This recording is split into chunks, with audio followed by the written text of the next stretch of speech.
So why did all the upper moons die in Demon Slayer?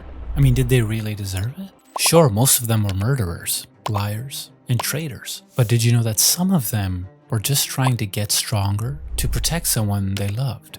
And not all of them were evil from the very beginning.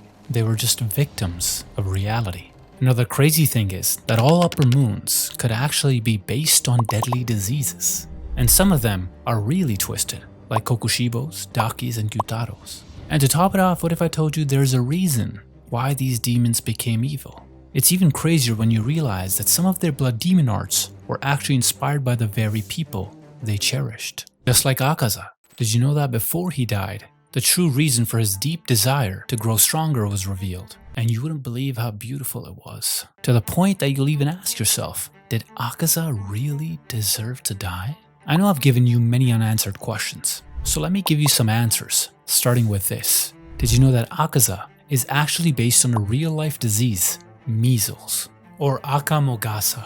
Actually, the term akamogasa means red smallpox, but back in the day, people in Japan used it for both measles and smallpox, which could be pretty confusing. So back in the Edo period, they called measles red smallpox. This ties into chapter 154 when Keizo said Akaza was from Edo. Since akamogasa sounds like Akaza, people speculated that his demon might be based on that disease. When Muzan turned him into a demon, Akaza lost his memories and started chasing strength with no idea why he was doing it. That's why for over 100 years he caused pointless chaos. And did you know that the number of crimes Akaza committed was shown on his tattoos? Meaning the more people he killed and devoured, the more tattoos spread on his body. By the way, these tats are actually historically accurate. They were given to criminals back in the Edo period, a practice called irezumi-kei, or tattoo punishment. Each tattoo placed on different parts of the body had specific meanings. Since Akaza was a thief when he was a human, his arms were tattooed. If a person was a murderer, they were marked on their heads. And this still connects to Akaza, since when he became a demon that killed many humans, he also had tattoos on his head. Now, because of these crimes he committed for like hundreds of years, Akaza truly deserved a punishment. And his fate is revealed in chapter 156. He cannot go to heaven. In reality, he never wanted to become a demon. At the time when he was turned, he didn't care because when he met Muzan, Akaza had already lost his will to live, since he no longer had someone to protect. When he was in the middle of an emotional down, Muzan took advantage of him. When Akaza finally became a demon, he lost his memories. But deep down, his human memories still influenced him. Like Akaza's blood art is actually inspired by the person he once loved. So before becoming Akaza, he was Hakuji Soyama, and the original reason why he wanted to become stronger was to help his father. His dad was sick, really sick, and since they couldn't afford medication, Hakuji became a thief. When his father heard about this, Mr. Soyama decided to take his own life because he wanted his son to live a righteous life. The loss of his dad was something Hakuji couldn't accept, to the point that he had started blaming and beating the heck out of everybody. Hakuji met the Jackie Chan in town, Keizo. Hakuji didn't like the old man at first and tried to fight him, but Keizo is a master of martial art, known as Soryu style, and instantly destroyed Hakuji. Keizo was a nice guy though. He even let Hakuji live at his home. Keizo became Hakuji's master and taught him the Soryu style. At the same time, Hakuji was taking care of Keizo's sick daughter, Koyuki, who became his fiancée. He even became the successor of Keizo's dojo. Hakuji's life almost reached a happy ending, and Keizo and Koyuki became the next reason why Hakuji wanted to grow stronger, so he could protect them. But while Hakuji was visiting his father's grave, Keizo and Koyuki were poisoned by a rival dojo that wanted Keizo's land and dojo for themselves. Sadly, Keizo and Koyuki didn't survive. So Hakuji went straight to the neighboring dojo and with his bare hands killed 67 of its members. The bodies were so messed up that they were beyond recognition. That's when Muzan met Hakuji, who forcefully turned him into a demon, with nothing left to protect. Hakuji, or Akaza at this point, didn't give a damn. He wasn't technically evil at first. Akaza was just a guy, a victim of reality, who wanted to change himself, but society was just so messed up that it punished him to become a monster. What I liked about Akaza is that in the end, in chapter 156, he repented to his dad, to his master, and Koyuki. And even though Hakuji became a demon, pieces of his human memory still stayed with him, like his compass needle, which looks exactly like a snowflake, because it's inspired by his fiancée, Koyuki, who always wore 3 snowflake-shaped hairpins. What's also crazy is Akaza named his attacks after fireworks, because it's also connected to Koyuki. And it's possible that Koyuki was also the reason why Akaza refused to eat or kill women. Now, not all demons had a touching backstory. Actually, some of them were just very twisted to begin with, like Gyokko. And I don't know if you noticed, but why is this guy so weird? Actually, when he was a human, his life was filled with creepy obsessions and shocking secrets. Let's just say his childhood wasn't just tragic, it was straight up horrifying. Also, since Gyokko's powers revolve around water and fish, his blood demon art is based on a disease called amoebic dysentery, a gut infection you can get from drinking dirty water or eating infected seafood. So Gyokko actually has a backstory, but you didn't get to see it in the manga or the anime because Moichiro killed him so fast that Gyokko died before he could even think about it. Actually, in the Demon Slayer second fan book, his backstory is revealed. When Gyokko was a human, his name was Managi. He used to live alone on the outskirts of a fishing village. And this guy, he was so weird that the entire village didn't like him. You see, this guy was seen collecting fish. Dead fish. He was doing other things too, and whatever they were, you wouldn't like it because this guy was usually just way darker than you think. Managi lost his parents when he was young. The mysterious thing is, they just went fishing and never came back, and were found drowned with badly injured bodies. For some reason, the villagers thought Managi was crazy, but the real reason was because he was weirdly impressed by the beauty of his parents' drowned bodies. Like, bruh, what the? We need to help people like that. But think about it, if Managi and his parents just went fishing, how did they end up injured? Do you think Managi actually killed his own parents? Like, did he beat them up so badly with a paddle or something that they didn't have the strength to swim and save themselves? And did Managi do all that because he just wanted to see his own dad and mom drown right in front of him? Well, if this is true, it's not the end of it. When a kid teased Managi, he got so pissed that he killed the kid and stuffed the kid into a jar. The kid's parents were, of course, furious when they found out and stabbed Managi to death, leaving him to die. He was still alive after a half a day, and Muzan, with his perfect timing, again, found Managi and turned him into a demon, Gyokko.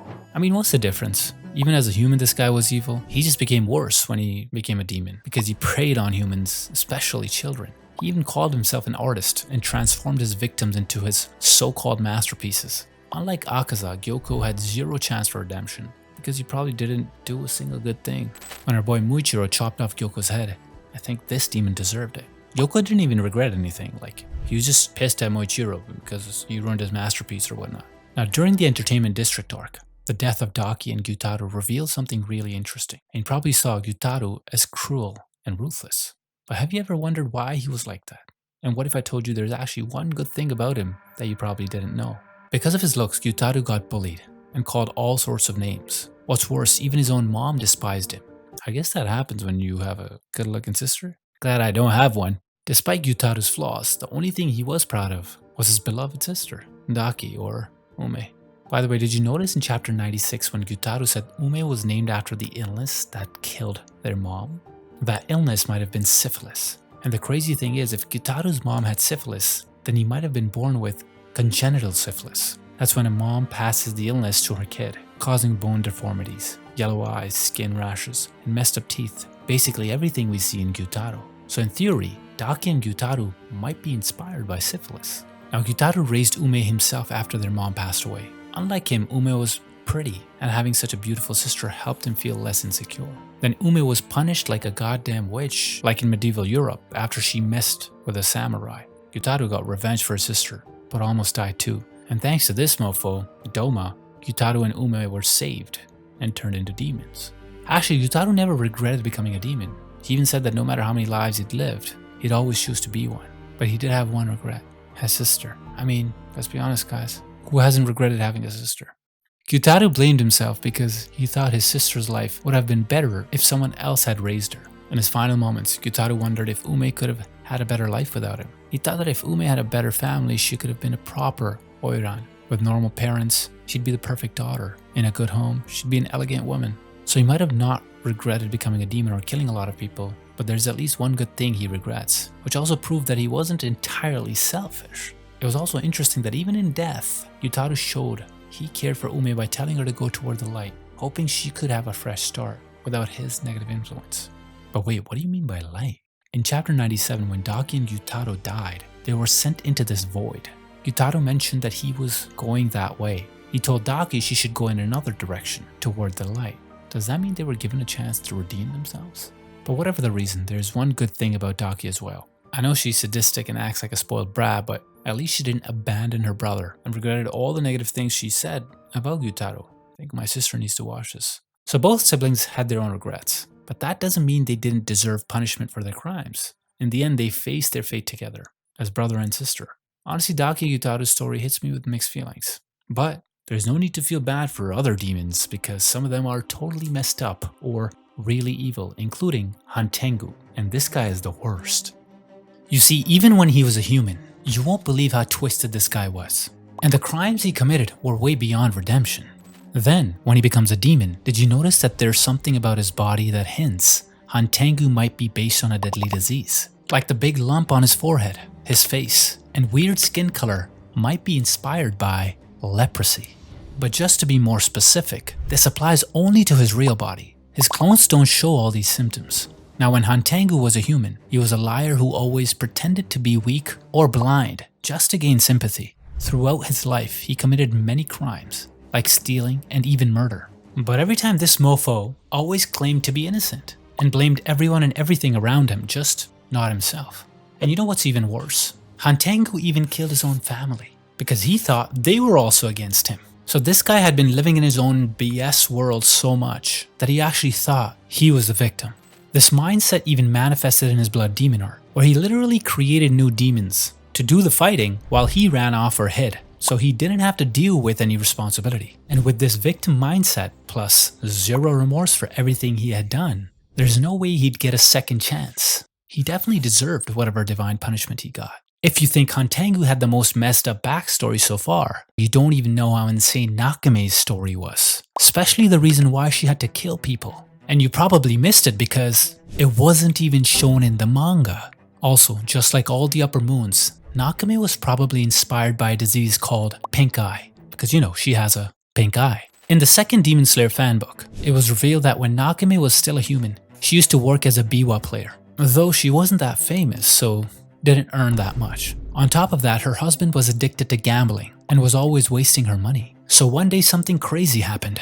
Nakime discovered that her husband had stolen her kimono, which she was going to use for her performance. He probably ran out of money, so he decided to sell her kimono and use the money for gambling. And because of that, Nakime totally lost it. She was so furious that she took a hammer and beat her husband to death. Still, even without a beautiful dress and after murdering her husband, you know what they say, the show must go on. So in her performance, Nakime wore a ripped up kimono. So, at the show at first sight, the audience wasn't impressed. But as she started playing with strong and trembling hands, probably because, you know, she just killed someone, surprisingly the tension made her performance amazing. And the audience ended up loving it, which was great for her. And that's why she started killing people before every show. Seriously, every time she killed someone before performing, it always worked. And it's possible that the audience not only loved her performances, she also probably made a hell of money, which probably pushed her to commit maybe more murders. Until she messed with the wrong guy, Kibutsuji Muzan. And of course, Nakime didn't stand a chance against the king of pop. Demons. King of demons. Lucky for her, Muzan was pleased with what she did and turned her into a demon. In the manga, it was never shown if Nakime ever regretted anything. She just sat in the Infinity Castle playing her biwa until the day she died. But there are 3 more characters that are way worse than Nakime. And the first one of them is Doma. What if I told you that this demon was actually treated like a god? Yeah, this guy was so good at lying that he made many people believe he was a divine being. What's even crazier is that aside from being a false god, he might actually be inspired by a deadly disease that can slowly destroy the lungs from the inside. So since birth, Doma has been treated like a god. His parents believed. The only reason that was because of his hair and colorful eyes. Nowadays people can just surgically change their eye color. With his godly appearance, Doma's parents thought their son was special and believed he could hear the voices of the gods. They even created a cult called Eternal Paradise. And Doma admitted that he never heard the voices of the gods, nor did he believe in them. The problem is he just never told that to anyone. He was a brat, taking advantage of the situation, and just played along with his parents. So ever since he was a kid, he was already fooling a lot of people. And you know what's a little bit crazier? Even when he was human, Doma had 0 feelings. He was a straight up sociopath because he saw his followers as nothing but fools. The clear example is when he had no feelings after his mom killed his dad for cheating and then took her own life. Doma didn't bat an eye. He didn't even care about the death of his own parents. He also mentioned that he never felt sad or lonely For him, human emotions are nothing. They're just like dreams. If this guy was messed up as a human, he got way worse as a demon. So Doma stayed as the leader of the Eternal Paradise cult, not just to be worshipped, but also to be able to keep eating people. In his reality, he believed that by consuming his victims, he was saving them, by letting them live forever inside him. Now his eating human ritual was supposed to be a secret, until there was this one time, while he was devouring his followers, Kotoha, Inosuke's mom, accidentally saw him. Before Doma could try to explain, she started running away. To keep his secret, Doma chased her to a cliff, and Kotoha, in a last-ditch effort, threw Inosuke into the river to save him before Doma could devour her and him.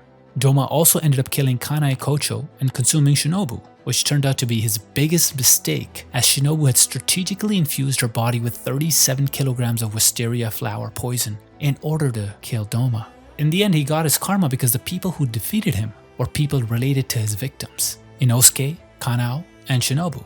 The funny thing is, in the afterlife, Doma started to develop feelings. All of a sudden, he even met Shinobu's soul. He even claimed to have fallen in love with her and invited Shinobu to hell. But our girl instantly curved him and said, "To hell with that." The interesting thing is, Doma might also be based on a deadly disease, since his blood demon art releases icy air that can destroy the lungs. Doma is inspired by tuberculosis, which is a bacterial infection that also messes up the lungs. Now, it was obvious that Doma never showed any hint of regret. He never felt bad about anything he did, whether he was human or a demon. What he showed was just pure enjoyment for every horrible thing he had done. Do you think someone like that deserves redemption? Doma was messed up, but Kaigaku did something much darker. He might have been inspired by a disease that severely damages the skin, which if you look closely ties directly with his blood demon art. According to a theory, Kaigaku might be based on hyperkeratotic scabies, a severe type of scabies that causes cracks in the skin. This is very similar to Kaigaku's blood demon art, which you probably noticed when Zenitsu's face cracked open while fighting him. Now here's the surprising part. You see, Kaigaku was actually one of the orphans Gyome took care of at his temple. One night, Kaigaku broke the rules by not returning before dark and encountered a demon. This mofo actually ended up making a deal with the demon and let the demon into the temple to save his own skin. Now he might have survived, but that didn't wash away the blood on his hands, because he's the sole reason for the cause of the deaths of the other orphans. He was also the reason why Gyome got imprisoned. After the incident, people thought our big bro murdered the children, and if Master Ubuyashiki hadn't saved him, Gyome would have been executed. Kaigaku was clearly a coward and a murderer, but he didn't stop there. When Kaigaku heard of the demon slayers, he even had the balls to join them. Or wait, could this have been his way to make up for what he did in the past? Is there a light of hope for this guy?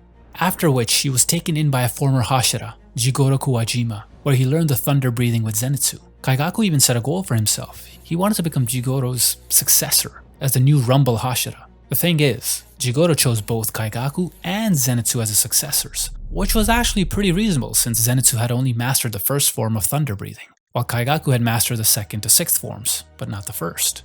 And this is exactly why Kaigaku became jealous of Zenitsu. He thought the old man favored Zenitsu, so he started to despise Zenitsu. Kaigaku got sent out on a mission and had to fight Kokushibo, the top upper moon who, effortlessly beat his ass.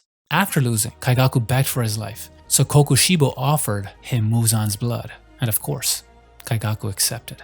Zenitsu later explained that when their master Jigoro Kuwajima heard Kaigaku had become a demon, he was overwhelmed with grief and couldn't bear the shame, so he committed seppuku. And after Daki and Gyutaro's deaths, Kaigaku was promoted to Upper Moon 6. In the Infinity Castle arc, especially in the anime, Kaigaku was actually the reason why Zenitsu looked like this. Bro was locked and loaded. He wanted all the smoke because he was ready to cook. And he cooked. When Zenitsu soloed Kaigaku, our guy just one-shotted him. The funny thing is Kaigaku had more forms up his sleeve and even upped his game with his blood demon art, while Zenitsu just clapped him with a single slice, and Kaigaku was gone.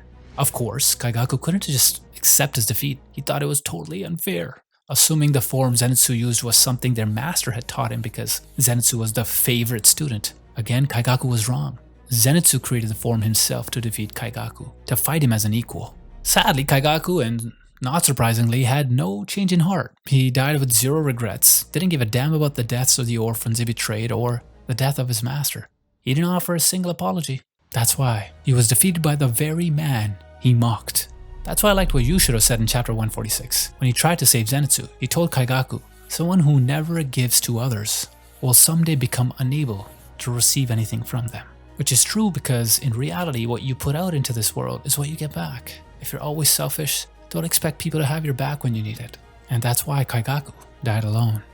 Speaking of jealousy, Kokushibo was just as jealous of his own twin brother, Yoriichi. And because of this jealousy, he committed crimes that were beyond redemption, to the point he even turned himself into a demon, the one thing him and his brother despised. And you won't believe that Kokushibo might actually be based on one of the deadliest diseases in history.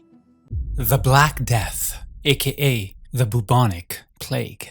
Some fans found that the dark marks on Kokushibo's body look a lot like symptoms of Black Death. The bubonic plague, spread by fleas on rats, gives awful fever, chills, and weakness. The idea is that those black marks might be like the painful black buboes that pop up on your body. Plus, Kokushibo's name is just one letter off from the Japanese word Kokushibo, which means Black Death. Now, what exactly was the reason Kokushibo was jealous of Yoriichi? This actually started way back in the Sengoku era. Kokushibo, or Michikatsu Sugikuni, and his twin brother, Yoriichi, grew up very differently. Back then, twins were seen as bad luck. When their dad saw Yoriichi had a strange birthmark, he wanted to kill him. Their mom, Akino, was furious and arranged for Yoriichi to be sent to a temple instead when he turned 10. That's why the twins were raised so separately. Each had their own room, different clothes, and different education. Yoriichi was stuck in a tiny room all by himself, and Michikatsu used to sneak in to see him because he felt bad for his brother. But everything flipped during a kendo lesson. Yoriichi, who had never even touched a sword before, totally crushed an instructor that Michikatsu could never beat. Yoriichi's natural talent blew Michikatsu away, and this is where things changed, as for the first time, Michikatsu felt some serious envy. Not only that, the twins almost swapped places, where now Yoriichi was set to become their dad's successor, and Michikatsu was supposed to get sent off to a temple. But to stop that from happening, Yoriichi took off to join a monastery after their mom died, and Michikatsu ended up running the clan.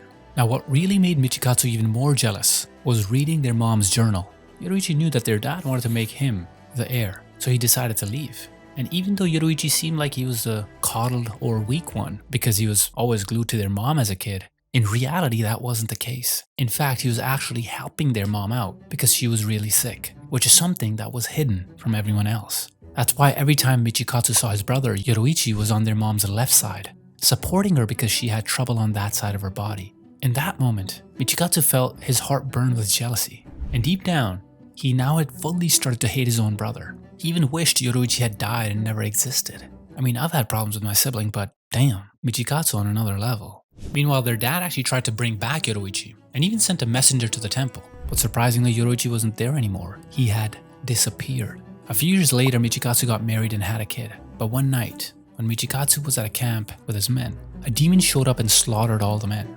Surprisingly, Yoriichi showed up after years of not being seen, and randomly ended up saving Michikatsu. And when Michikatsu saw that Yoriichi had improved his swordsmanship, instead of being grateful, he was yet again consumed by extreme envy. Okay, you know when sometimes your friend is telling you a story about something that happened to them and how someone did them wrong, and then you slowly start to realize that, yo, like my friend is a toxic one.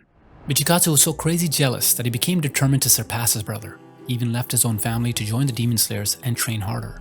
So now Michikatsu got stronger, but despite his efforts, he could never catch up to Yoriichi's level. He even got the Demon Slayer mark and perfected moon breathing. But when he found out that those with the mark died young, he freaked out, thinking he might die before surpassing his brother. Scared of dying, Michikatsu made a deal with the devil, Muzan. The Demon King offered him eternal life and the chance to perfect his swordsmanship if he became a demon. Michikatsu agreed and became Kokushibo. And did you know, to prove his loyalty, Kokushibo actually had to kill the old master of the Demon Slayers? What's worse, he brought the head of the old master of Demon Slayers to Muzan. After that, the Demon Slayer Corps started keeping the master's place a secret. Many years later, Michikatsu discovered that Yoriichi had managed to live past 25 and was an old man in his 80s. And despite his age, Yoriichi almost killed Kokushibo, although he ended up dying. But even that, Yoriichi did standing up, a Whitebeard energy. Now, even in death, Kokushibo was left hating and envying his brother's strength. So it didn't end there. After this, Muzan and Kokushibo tried to hunt down all the swordsmen who knew sun breathing, which they thought they did. But secretly, they failed because Tanjiro's ancestors kept it alive through the Hinokami Kagura. When Kokushibo was finally taken down, he died with regret. Even though he was a demon for hundreds of years, he couldn't leave any legacy behind. He had dished his family, killed his own descendants, and nothing he did was enough. In the end, he couldn't really become someone worthy. Sure, he became powerful, but at what cost? He just ended up a monster. And even though he did regret some things, it wasn't as much for the crimes he had committed. It's more regret about not being able to surpass his own brother. By the way, when Kokushibo did meet his brother again, he mentioned something really interesting. In chapter 178, Kokushibo said that no one actually defeated Yoriichi, not even Muzan, and no single person could even harm him. The thing is, what would happen if Yoriichi fought a 1,000-year-old Muzan? Could the Demon King actually defeat the strongest demon slayer in history?